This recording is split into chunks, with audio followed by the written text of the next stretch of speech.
j'ai bien compris le sens de votre mouvement d'aujourd'hui. Vous savez bien que depuis l'année dernière, dès la mise en place, dès la volonté de l'État de mettre en place cette réforme des rythmes scolaires, j'ai trouvé que c'était fait dans la précipitation.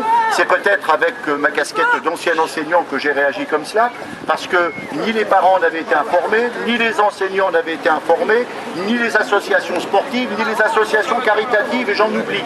Donc à partir de là, nous faisons partie des villes ou des communes ou des collectivités qui ont demandé un report de l'application de cette réforme.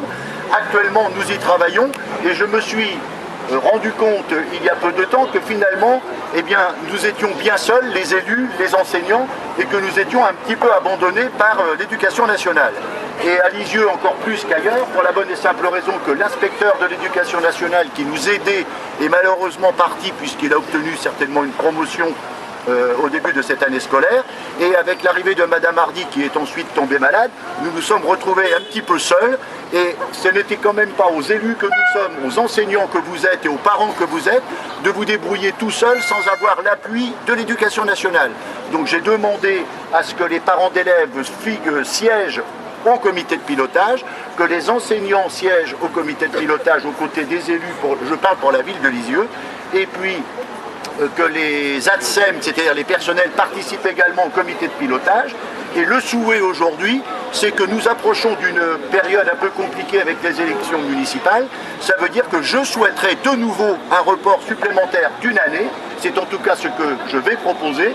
Et c'est aussi un vœu que je vais rédiger dans ce sens-là pour le conseil municipal du 10 décembre prochain. Si toutes les collectivités pouvaient faire la même chose, ça m'arrangerait, ça nous arrangerait, parce que c'est d'abord et avant tout l'enfant qui est au cœur de la réforme, ce ne sont pas les enseignants, ce ne sont pas les parents, et donc il faut d'abord bien réfléchir au bien fondé de nos décisions en pensant uniquement aux enfants et non pas à l'heure de sortie de tel enseignant par rapport à tel autre. Voilà ce que je pouvais vous dire et que je suis avec vous à vos côtés, mais les collègues de l'Intercom qui sont ici le savent bien. Voilà, bonne continuation.